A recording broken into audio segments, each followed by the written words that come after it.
Ray, a John Maxwell certified leadership coach. Welcome to Life, Love, and Leadership, where we discuss everything pertaining to life, love, and leadership. Let's get started.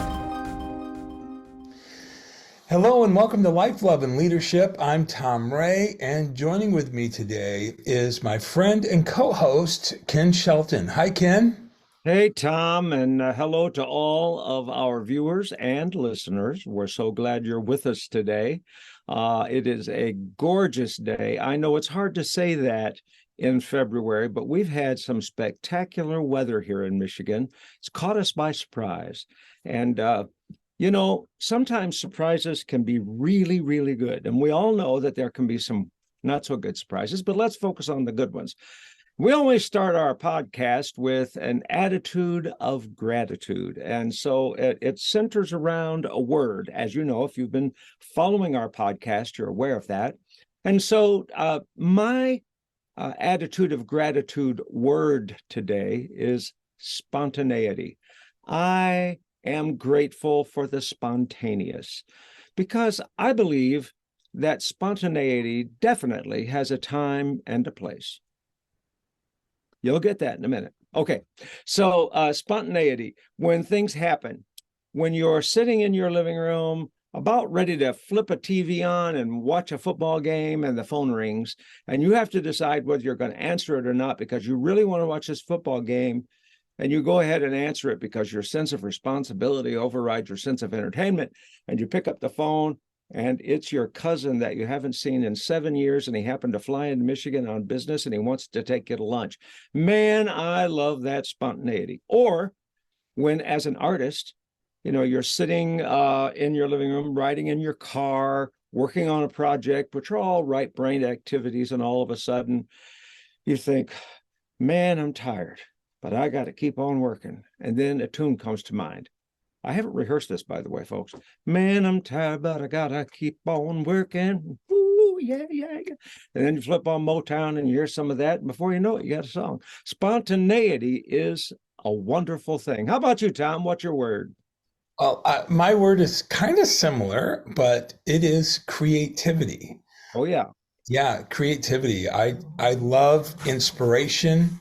I love being inspired and then jumping in and being creative, taking the pieces that we have, kind of a MacGyver kind of approach there, taking a paper clip and I don't know, a matchstick and creating a torch out of it or something of that nature. But I love creativity, as you mentioned, Ken, about writing songs and things like that. I love the creative part, because let's face it, there's some folks that are just not don't really have that creative gene. They really need a lot of things to really spark creativity in them, and I'm thankful that it comes a little more often in my mind. I was talking to somebody the other day, a little pun that I shared. And I said, you hear the things that are coming out of my mouth. You can't imagine the things that don't. Boy, I hear you there. That's true. So, all right. We all had that situation. So. That's right. All right. So what's on the topic for today? Well, today we're going to be talking about getting a win. So many times we're in pursuit of a goal, but how do we actually move from the process of seeking the goal to crossing the finish line and knowing that we've scored a touchdown, knowing that we've made it? What does that look like? What's involved? How do we set it up? How do we motivate ourselves to move forward and not get stuck or isolated? That's what we're going to be talking about today. And Tom usually comes up with the discussions. So, Tom, I'm going to ask you real quickly, how did you come up with this idea today? I know that there's people in my sphere of influence who have either fallen or stopped just short of crossing that finish line, getting that win. And I really think it's important for us to get a win. Sometimes we may set our bar too high. And when we set that bar too high and we're unable to reach that bar, we don't get that win. And so if we can set that bar high, but we need to have like shorter bars along the way. And once we cross that, we have a win under our belt. And then that'll give us motivation for the next and the next and the next, so forth. So that's kind of the idea for this today. I know that there's some that have different reasons why they've not gotten that win or crossed that finish line. But let's kind of dive into those right now. What are some of the reasons why people don't get a win? Or should we start back with a dream or a goal in the first place? I heard something the other day that I thought was a very curious idea, and then I looked into it and I believe it now. At first I didn't hear it. I saw it on social media. The thought was this. It said, God does not make a man and then give him a dream. God has a dream and then makes a man to get that dream done. Therefore, you are the dream of God. And I like that. Yeah. God never does a thing randomly or without intention and purpose. And so I think sometimes we get stuck because we feel like it's all up to us. We feel like the public speaker for his first time on a platform, you feel like anything you say, you're going to look stupid. You're going to say the wrong thing. You're going to get nervous. You feel like your ideas are not good enough for a variety of reasons. Maybe throughout your life, people have not valued your idea. And so I think the primary reason that we make excuses for not moving forward, because, I used to get offended when people said, well, the reason you're not there is because you've made excuses. And then this thought occurred to me one day. You abide at the last place your vision dropped you off. So if you look at vision like it's a train, and back in the old days where they're shoveling coal into the engine and it's going, and so eventually going to run out of coal, and that's a metaphor for running out of your vision. And so your life right now is the last place your train, your vision dropped you off right there. You're living it. So what you got to do is find some more coal.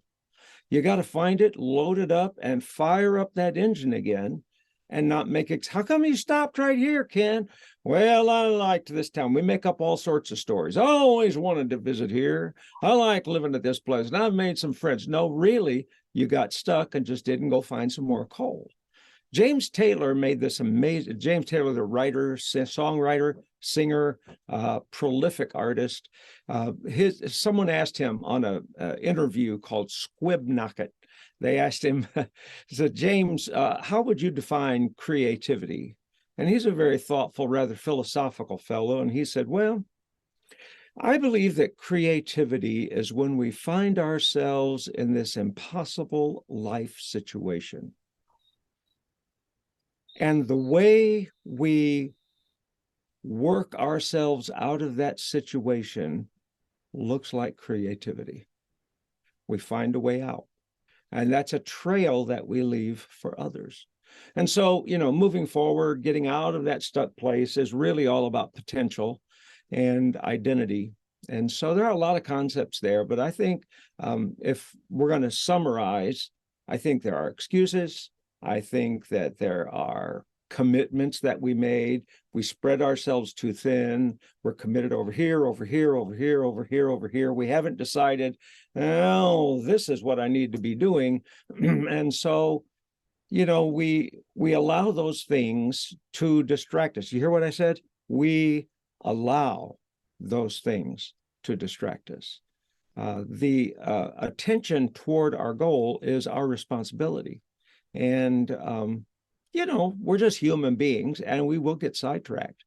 But as soon as we recognize we're sidetracked, we need to pick right up where we were and keep moving forward. No excuses.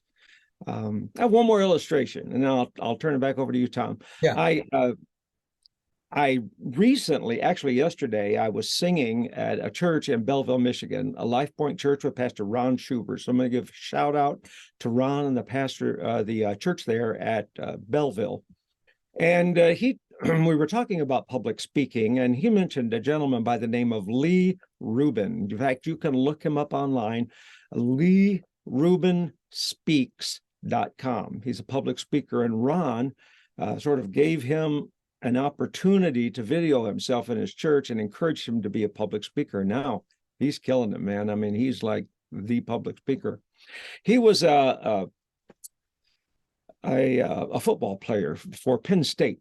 He was a defensive back. And he tells the story how that his defensive coach got in his head. You know that phrase where you get in somebody's head and you really get them motivated. He said his defensive coach got to him just one-on-one. He said, "Now, Lee," he said, "you're a defensive back. Now, there's a quarterback on the other team, and he has the ball. And then there's a wide receiver or a running back, and then they're going to get the ball. But that quarterback is going to pass that ball at some point. And when it's in the air, I want you to understand that's your ball. That ball does not belong to the quarterback. That ball does not belong to the receiver. It's your ball. Lee, go get your ball." And so that whole idea of, you know what? Success is up in the air right now, and I'm going to grab it. It's mine. And we go for it. And of course, you know, there's a chance that you might jump and miss. So what? So what? Get up, brush yourself off, and do it again, because sooner or later, you're going to catch that pass and you're going to make it to the finish line. What do you think about that, Tom? I think that's great. Great analogies there, sharing with all. I mean, I think you hit the nail on the head with all of it, you know, being distracted and the things that we choose before us, and right down to, you know, the failure. There's the book by John Maxwell talking about failing forward. Right. I read that book. Using our failures as stepping stones to achieve the next goal that is in front of us. And I think that I think a lot of times we do have a goal, or we do have a dream that's before us. And sometimes we think that it's just too far out of reach. And now it needs to be out of reach to be a dream, really, because we're believing something that is, what is the definition in the Bible about faith? Faith is the substance of things hoped for, the evidence of things not seen. We haven't seen that physically yet, but it's something to go after and drive after. And so because we see that this is such a big dream, it keeps us standing short, or dropping us off, as you said, that was clever, dropping us off where our vision left us. And so it's so important that we continue to get that coal, as you referred to fill that furnace, to keep that motivation going to get us to the next stage. And I have an acronym that I use, and it's called SUI, SUI. Start where you are, use what you have, and improve the process. And repeat, start where you are, use what you have, and improve the process. And every time you do that, you keep moving forward and doing better. So if you don't have a street sweeper, do you have a broom? If you don't have a snow plow, do you have a shovel? Right? And so start with where you are and use what you have. So sometimes people think that because I have this big dream, I need to be at the dream, at the end of the dream. But it's the process, it's the journey getting us there that's a part of the learning process, and it's also something that will help us in the future. You talked about James Taylor kind of leading bread trails, if you will, to what his destinations are, and so that's important for all of us as we move along. So it's creating small wins before we reach the big win. And the small wins will give us motivation to reach the big wins. You know, whatever your dream is, what is the next step you can take? What's the next mile marker that you can go to, that you can say, okay, I got that win. We're not there yet, but I got that win. And you know what? This needs to be for everything in our life, meaning this. So let's say we have a deadline coming up at the end of the month, and we achieve that deadline. Okay, now what? You've got that win, but now what? What's next? So there always needs to be something in front of us, always something driving us to that next thing, whatever that next thing is. And with that, it gives us motivation to continue to pursue the things that makes us alive, that makes us feel like that sense of purpose of why we were put on the planet. I love that saying that says, the two most important days of your life is the day you were born and the day you realized why. And so if we can achieve the small wins that leads us up to the big wins, I think we'll cross the finish line with great victory. What about you? That's all good. You know, one of the things that has helped me throughout the years, and I haven't been successful at everything I've set out to do, but that didn't stop me from trying again. But one of the things that has helped me is this idea of scheduling your motivation, scheduling your inspiration. So think about going through a day. You get up in the morning at 6 o'clock and you know that you have got to get to work. You must get a few things accomplished through the day, and then you've got to get it finished so you can head home. But in order to do that, you have to eat breakfast and have your coffee. And then somewhere between breakfast and lunch, you might need a little snack. And then you also need to eat lunch. And then somewhere on your way home or somewhere during the early afternoon, you get another snack. And then when you get home, you have supper, or you take your wife out, or you go, you just go up by yourself. I'm speaking from my perspective as a guy. And so we know that in order to survive as a human being, we have to eat 3 times a day. We just have to. And at some point, then we have to lay down and get some rest. And reaching your goal is really no different. You have to schedule times of motivation when you get up in the morning. For me, it's a morning prayer. Some people choose to meditate or something else. Maybe someone else has a different perspective. But for me, it's prayer. I get up, I get a shower. I talk my way into the morning by remembering who God is and who I am in Christ. And then as the day goes on, I'll have inspirational music that I play. I'll try to find an inspirational quote. I know that I can't get myself through the day. I know that I won't accomplish the things I've set out if I don't have some scheduled motivation. But then I also need rest. I also need downtimes where I'm not thinking about my goal. Because if I just constantly press on that goal 24/7, I'm just going to be a boring human being. There's no room for enhancement or inspiration. That word inspiration that you mentioned earlier is a very interesting word, and our listeners probably know this already. It really comes from an idea in the Latin, in and spirit. So you have been spiritually inspired. To be inspired means to be spiritually motivated. So there are all kinds of motivation. You could have a guy behind you with a whip, or you could have a boss that's going to take your paycheck away, or, you could have a spouse that's going to be upset at you, or you could find a way to be inspired on a regular basis and be spiritually lifted up to get to your end goal. You hit the nail right on the head. I think we need to have the vision in front of us.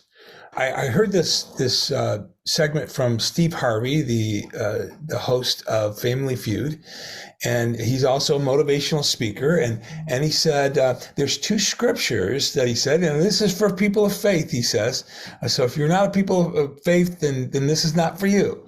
But he said, if you are, he said, number 1, you have not because you ask not. You have not because you ask not. And then number 2, you need to write the vision down, make it plain. And I think that this goes inside with what you're talking about.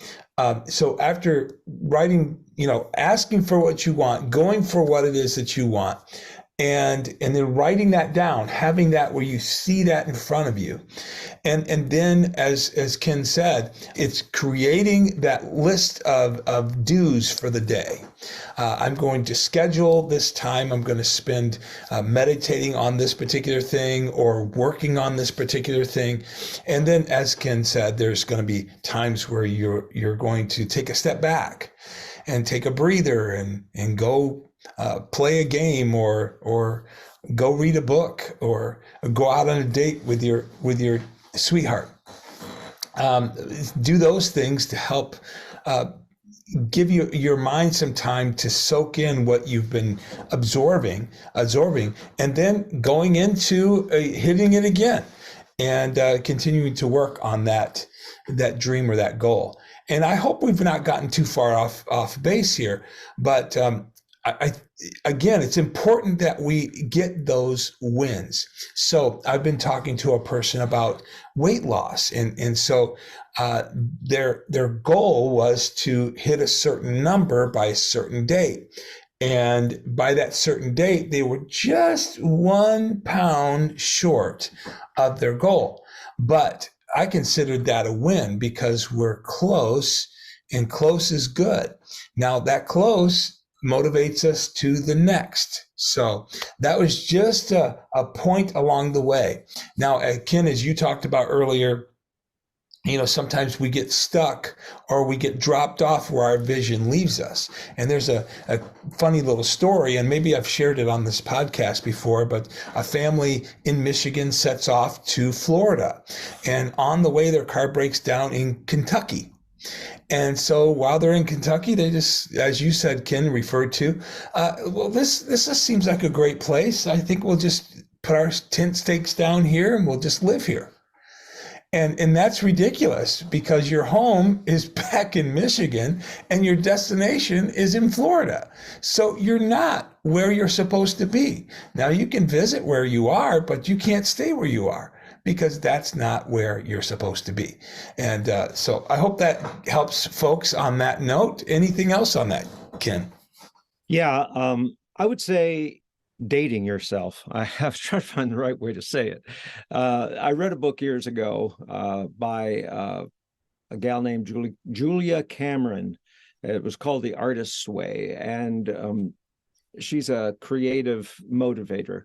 But she made the statement that when you schedule times during the week, not like I was speaking a minute ago about 3 meals a day, but when you schedule a time throughout the week to date yourself, to say, I'm going to take this afternoon or this evening or this morning to be totally by myself and do something that's inspirational to me.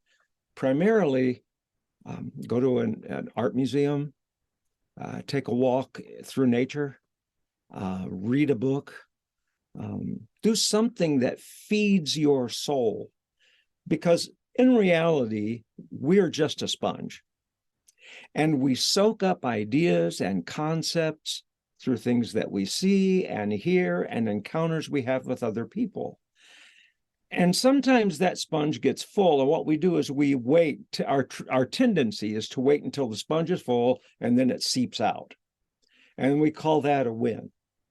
But really what we have to do is find ways to apply that sponge to the right place. Because if you have a sponge that just soaks up fluid, liquid, and it doesn't get wrung out and filled up again, it will stagnate. It'll be awful. The smell will be just putrid, right? So, by dating yourself, you're filling up your soul, and it moves that pile of words and ideas and concepts that have been blocking your success. It moves them out of the way as you wring that artistic motivation into your system, and then you fill up with fresh water and you go at it again. And so the concept of dating yourself is a real, I found it to be very inspirational, but I feel guilty. When I first started doing it, I felt guilty. Like, oh man, I could be working right now. Well, that's probably true. You probably could be working, but you probably wouldn't be working. You'd be sitting in your office counting your paper clips because you've lost your motivation. And you need to do something to get that motivation back. So, and the reason we want to do that is because we want to make a win. We want to get to the finish line, don't we, Tom? Yes, absolutely. So let me ask you a question, and this one is probably on the minds of several people listening. Have you ever been afraid? Have you ever been fearful? And when I ask that question, I'm referring to the dream, achieving the dream. So have you ever been afraid of either failure or fear of success? What's your thoughts on that? Let's talk about that for a second. Yeah, you know, because it's an unknown world. It's an unknown quantity. I know where I am now. I know what it looks like to be here. I have my friends. I have my family. I have my support system. I feel comfortable. We call that our comfort zone. When really what it is, it's where we feel safe. And our success, the win, the finish line, what's beyond that is an unknown quantity.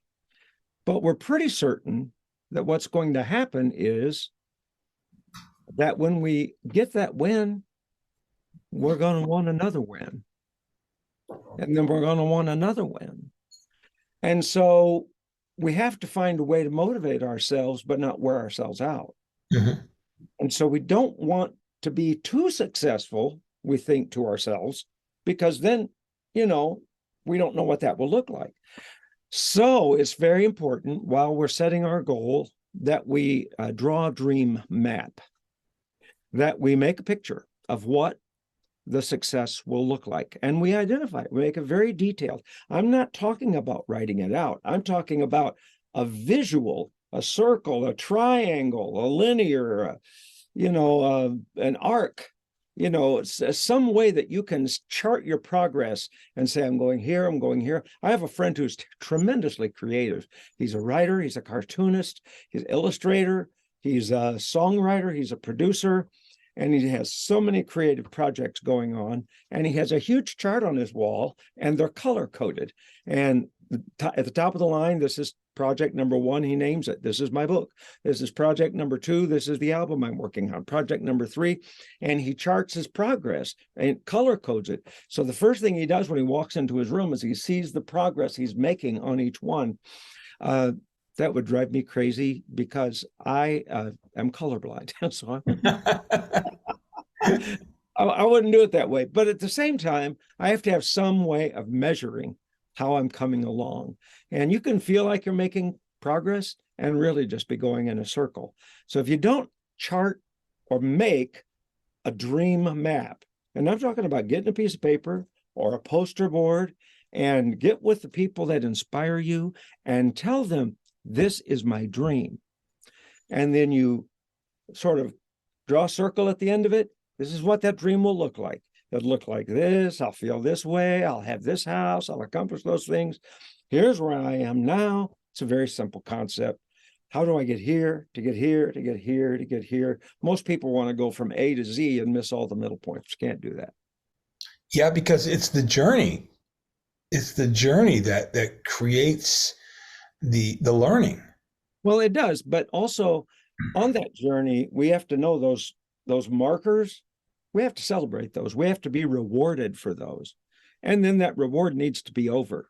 In other words, you get a piece of cake, but you don't get the whole cake, and you want another piece of cake, go a little further. It's the carrot and the stick concept. But we're short on the carrot sometimes. We need the carrot. We need the motivation. Yeah. Sometimes we're heavy on the stick. We abuse ourselves when we don't succeed. Those are just counterintuitive. They're going to stop us from making it.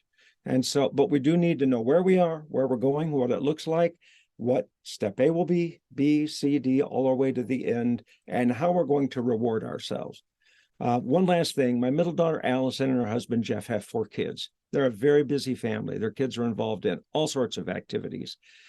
For each of their kids, they've told them when they're 9 years old, on their 10th birthday, they get to choose their dream vacation when they turn 11. So they choose it at 10, and then they take a year to save the money and work toward going on that vacation when they turn 11. So they celebrate that entire year. And of course, the first one to have that dream was Carter, who now is be 15 next week. But when he turned 10, he says, "Oh, I want to go on a Disney cruise." Full tilt Disney cruise. I want to do the whole thing. And they're like, that's a lot of money. But they did it. They saved it and they did it. And so it was a payday. And so success is there. So that's wonderful. But how do we, and maybe you have some ideas here, how do we get across the finish line, Tom? Yeah. 3 simple words. Don't give up. Okay. Don't give up. Keep trying. You've heard us mention already, failing forward. Just because we failed doesn't mean we stop. We just keep moving forward, because we're going to have roadblocks and detours and distractions and setbacks and failures along the way, but we're not going to give up. Every sports team that goes out to play, their ultimate goal is the Super Bowl or the World Series. But in order for them to get there, they have to play the game, number one, and they have to create wins along the way. And so that's what it is for us. We have to stay in there, stay in the game, keep our head in the game, keep motivated, and move forward. I've got a quote here. It says, strong belief triggers the mind to figure ways and means and how to. And believing you can succeed makes others place confidence in you. He talks about, and this is, by the way, David Schwartz in the book called The Magic of Thinking Big. And he talks about landing in Successfulville, USA. And so how many of us need to visit Successfulville, USA to find that place? There's that saying that if you think you can't or you think you can, you're right. And so you need to believe that you can. Believe that you can achieve the goals that you're setting out to achieve and go for them. I can promise you that if you don't go for them, you won't achieve them. That's right, Tom. Sometimes too, we set unrealistic goals. Our finish line is too far away. Yeah. We only have so many years to live. So deciding that when I'm 132, I'm going to take a Disney cruise is probably not realistic. No. We won't be cruising by then. We'll be transporting ourselves via some hyperspace link. But, and I'm not probably going to live to 132 unless there is a tremendous medical and scientific breakthrough. So what's a realistic goal? A realistic goal is one that's just a little bit out of your reach. If it's completely in your grasp, it's not really a goal. I mean, if it's this cup, well, I'm already there. It has to be farther than where you are, but not so far away that you kill yourself in the process. And then I think one of the things for me that motivates me to get across the finish line is I ask myself, who besides myself will I disappoint if I don't make it? Because I love people and I love to make my people happy. I'm a leader and I know I'm a leader. But the reason I'm a leader is because I have followers.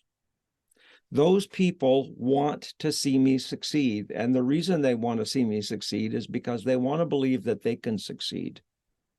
So who will I disappoint besides myself? And what will I be showing the generation that's behind me that are not necessarily my followers in my business or toward this goal, but they're watching me?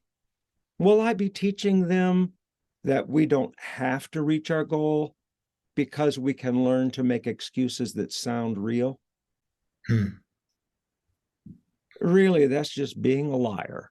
When you make a living out of creating excuses that sound like they have weight, but they really are an empty husk, you, my friend, are lying to yourself. You don't really have a goal. You don't have a finish line. You just want to talk to people on the road to their end. You have people passing you by all the time. You want to shake their hand. You want to wave at them. Oh, yeah, I'm going too. But you're not really going. You're just sitting by the side of the road selling lemonade. You need to get up. You need to find the end line. And then you need to push ahead, walk ahead, treat yourself, set a new goal, get there. I used to weigh 275 pounds. This morning I weighed 178 pounds. Wow. I've lost just shy of 100 pounds in my life. Actually, if you add up all the weight I've lost, it's about 400 pounds. But now I've had this weight off for a long time. But I can remember the feeling of knowing I needed to lose weight, but knowing that if I lost 20 pounds, nobody would notice because I was so big. That feeling of futility is so depressing.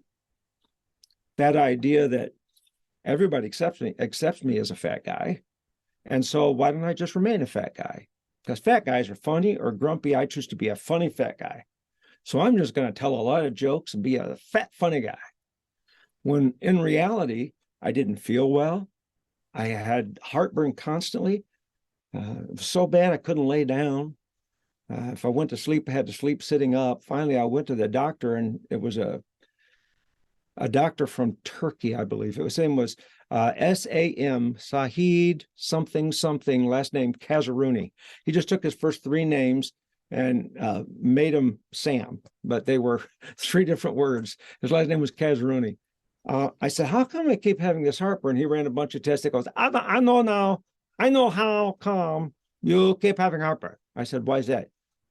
You're fatso. That's why. He did. He said, the reason this happened is because you're fat. Okay, I know. I hurt your feelings. I'm really sorry about that, but you're fat. You're only 28 years old. What are you trying to do? Kill yourself and leave that little lady over there with nothing but a life insurance policy? Are you an idiot? Lose some weight. You have so much fat on your belly, it's pushing against your belly and it's shooting all the acid right up into your esophagus. No wonder you'll have heartburn. Lose weight. You'll feel better. So I did. I lost 53 pounds in 2 months. Wow. Wrong way to lose weight. What? Within a year, I gained it back. So I tried to find a different way, and I did, and I gained it back. And then I discovered I had a thyroid issue. I made a breakthrough. Here was my breakthrough. I changed doctors. I'm a guy. I don't need a doctor. I'm a young, invincible man. I've got this thing by the tail. I can make it. I can do this by myself. All these stupid things men say to themselves. So my wife's OBGYN decided to go into a family practice. So I had to go to my wife's gynecologist to find out why I was fat. He said, I'm going to run a thyroid test on you. I said, what's that? He said, your thyroid gland. He said, doctors don't test those for men, but we always check women for them because of their gestation. I said, okay. And he came back after he took it. He goes, well, you have a really underactive thyroid. That's one of the big reasons why you're struggling with your weight. So, you're increasing your metabolism. When you exercise or work out, you changed your diet. So you lost some weight, but you can't keep it off because your thyroid, which really is the furnace of your body, is completely underactive. And so he began to treat that. And I found out that with an appropriately functioning thyroid, I could hit my weight goal and maintain it. It's not just hitting your goal. It's not just getting to the finish line. It's not just saying, I scored a touchdown, my career is over. No. There are a lot of touchdowns. So you got to cross that line and you got to stay there and move forward to the next one. And that's how I did it. I decided to lose weight at 20. If I thought 20 pounds wouldn't make any difference, I thought I would challenge myself because that sounded like an excuse. And I lost 20. And with my thyroid adjustment, I kept it off. I rewarded myself with coconut cream pie. I love coconut cream pie. And then I set a date to lose the next 20. And I did that. And the next one. But I changed my method each time. so that I could prove to myself that there's more ways to skin a cat besides choking it on butter. Now, I know that makes no sense to you, but I have an uncle that lived till he was 103. His name was Marshall Shelton. He died at 103. He was a cool guy, man. And he used to come when he was 75. I'll be 70 in 2 or 3 months. When he was 75, he'd come over to our house and help us break up a 12-inch concrete floor with a sledgehammer. Go at it, right? And he'd get stuck and he'd say, well, Kenneth, I'm going to find a different way because there's more ways to skin a cat besides choking it on butter. It made no sense to me, but I got his point. You can find a way, may not look, very traditional, maybe unconventional, but you can get there. And so I found that there are different ways to get there. Just because this guy took that path doesn't mean I have to do it like that. Mm-hmm. Found out why I couldn't maintain my goal. And I fixed that. I found out that motivation was much easier. And sometimes we can't maintain our goal because of the flag that's been planted over our life. Mm. When you're young and, you're just a kid and your parents say, oh, he's my little boy. Look at him. You can't do anything wrong. And he's great. And I know you missed every ball that came to you in the outfield, but you're a winner. Let's go get an ice cream. Instead of saying, oh, dude, man, you can do better than that. I mean, yeah, you tried hard. I appreciate that. We're going to get the ice cream, but not because you didn't get the ball, but because you tried. All right, next time you get a banana split if you catch the silly ball, and you'll find a way to motivate them. But when this flag is planted on my life from an early age, that I'm wonderful, I can be anything, I'll never make a mistake, it's totally and completely unrealistic. And I keep telling myself that. So I reward myself in my mother's voice. The truth is, I have to change flags. Somebody needs to plant a new flag over me when I'm an adolescent and say, well, you were a great little boy, but now you are a fine young man. And once you've mastered being a fine young man, you are going to be a fine adult. You are going to be a fine employee. You're going to be an excellent student. But the mind remembers mama saying, oh, come on over here, honey, I'll fix it. I'll make it all better. Well, I'll need that at a certain point. But if somebody doesn't rescue us by the time we're 12, we'll always believe that no matter what we do, we're winners. Well, I got news for you. You're not a winner just because you got up this morning. Sure, God loves you. Sure, your family loves you. But if you want to get to your finish line, you got to get your butt in gear. That was deep and so on point. I think it's something that folks needed to hear. When creating your goals, there's an acronym. It's called SMART goals. And SMART is specific, measurable, achievable, realistic, and timely. So setting your goals up using that acronym of SMART, again, specific, measurable, achievable, realistic, and timely. And that will help us get to where we need to go. I mean, we've shared a bunch of stuff here today to help people along their journey. And again, how do you cross the finish line? Don't give up. Keep moving toward your goal. I've often seen some people that have just they don't believe their dream can come true, so they don't even try to achieve it. And when the answer may just be over the next hill or around the next bend or through that next door. People are watching this. You will notice behind me is the image of a bunch of little kids hiding their faces. And if you aren't familiar with this, this is an album cover for an album that I just finished called Legacy, Songs from My Family. And here's why they're hiding their faces. Woo, woo, woo. My wife and I are smooching. So that's the album cover. My wife and I have been married 48 years. We have 3 daughters and 10 grandchildren. And I wanted to make a new album a year and a half ago, and I thought it was going to be a gospel worship album. But I kept thinking I wanted to write more songs for my family. And then my producer and my friends and my wife said, you need to make a family album. And I only had 3 family songs. and I had 10 grandkids. So I said to myself, all right, starting in December, I'm going to start writing songs. And by February, I had them all written. And you can listen to them on anywhere you stream music. Just type in Ken Shelton Legacy, and you'll find my album there. I wrote 13 songs, and I met that goal because I love my grandkids so much.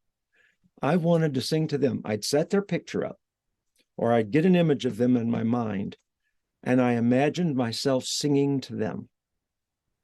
And that reminded me of something that somebody told me years ago about getting across the finish line. Close your eyes and imagine that you cross the finish line, and the person from the news station is coming over with his microphone, and he says, "Hey, Ken, tell our viewing audience how it feels." That's pretty much all the motivation you need to make the finish line. That's great. And in 2 points there. One is visualize what the win will be like. And the next thing, and Ken, you alluded to this, is what is your why? What is the why of why you're doing this? Putting that why before you, having that before you, losing weight, I want to lose weight because I want to feel healthy. Well, is there more to it than that?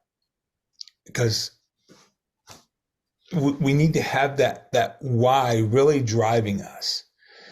We need to have that before us. And again, like you said, Ken, having that picture of that grandchild in front of you, that was your why of creating that song, which led to a 13-song album.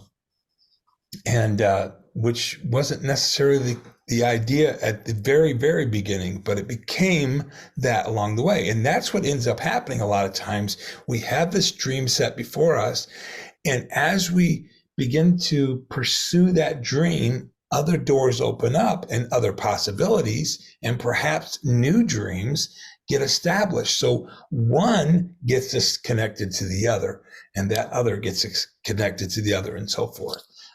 So make sure you pick up the Legacy album, and that will create a win for Ken. KenSheltonMusic.com. That's right. And by the way, we want to hear your feedback on this. And if you've got some a different perspective on this, we'd like to hear about it.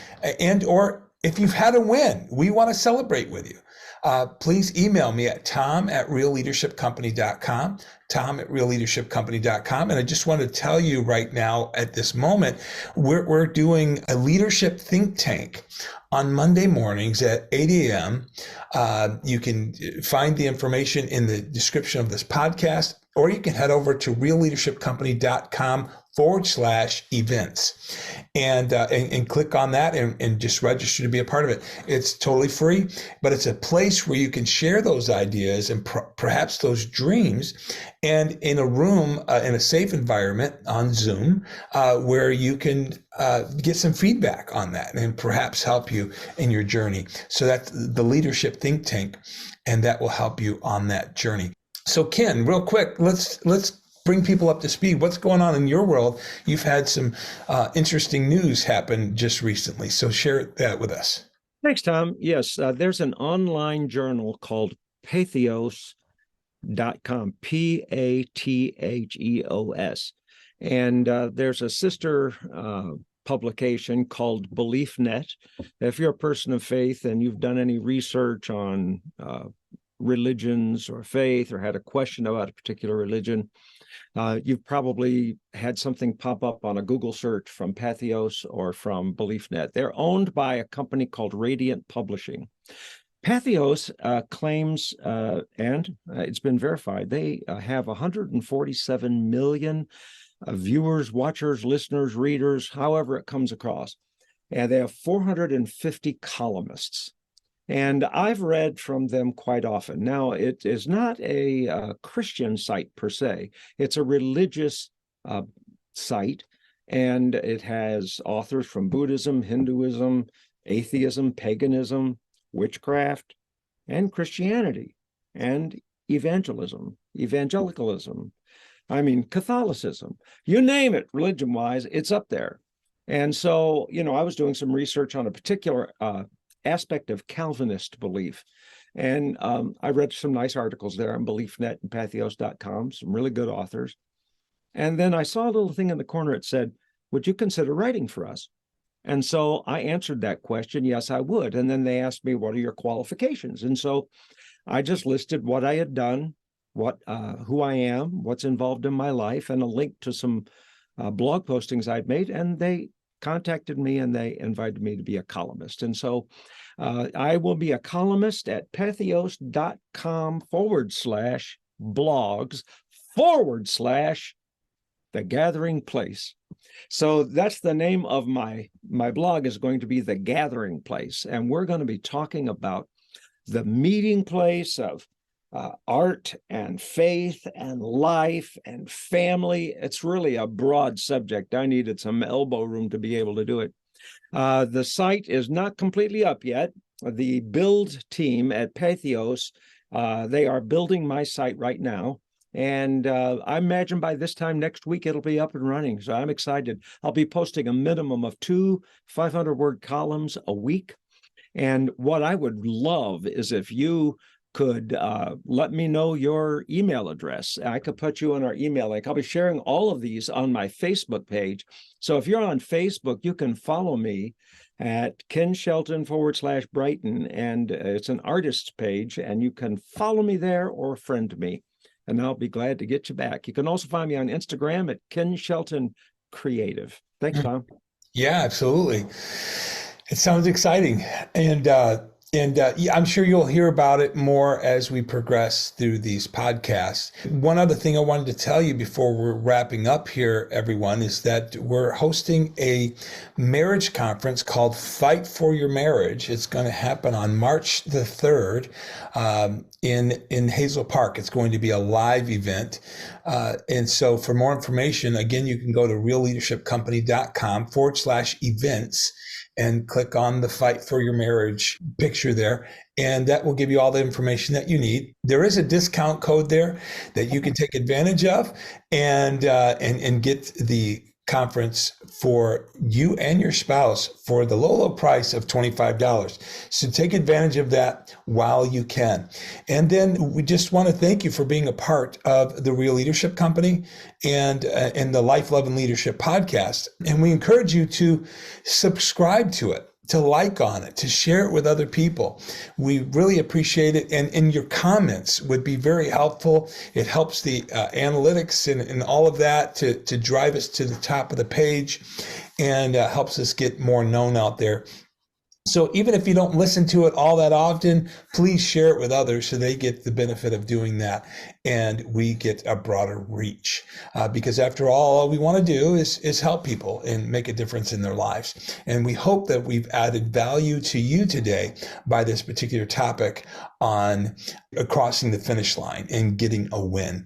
Ken, anything else before we wrap up? Next Sunday, I'll be at Evangel Christian Church. And I'll be ministering in their, was it 10:30 service? Is that when it starts? I have to look at my book. Evangel starts at 10:30, right? Sunday mornings. And then finally, Tom, my last thing I want to say is I am now the president of Brookstar Publishing, LLC.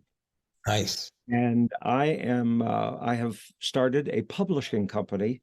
Our primary work flow is that we edit books and we help authors navigate the world of publishing so that they can find the least expensive and most effective way to get their book in front of the largest audience.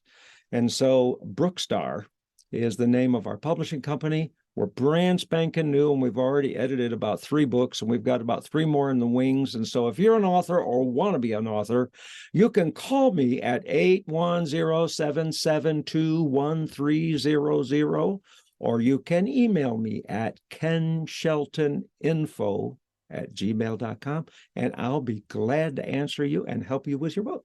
Thank you. Great resource, folks. I might be taking advantage of that myself. We thank you all for being with us today. Again, we appreciate you and your listening. and viewing on this. And please, again, subscribe and share and comment. Tom, thank you for allowing me to be your co-host, and friends, we love you. Thank you so much for being a part of Life, Love, and Leadership.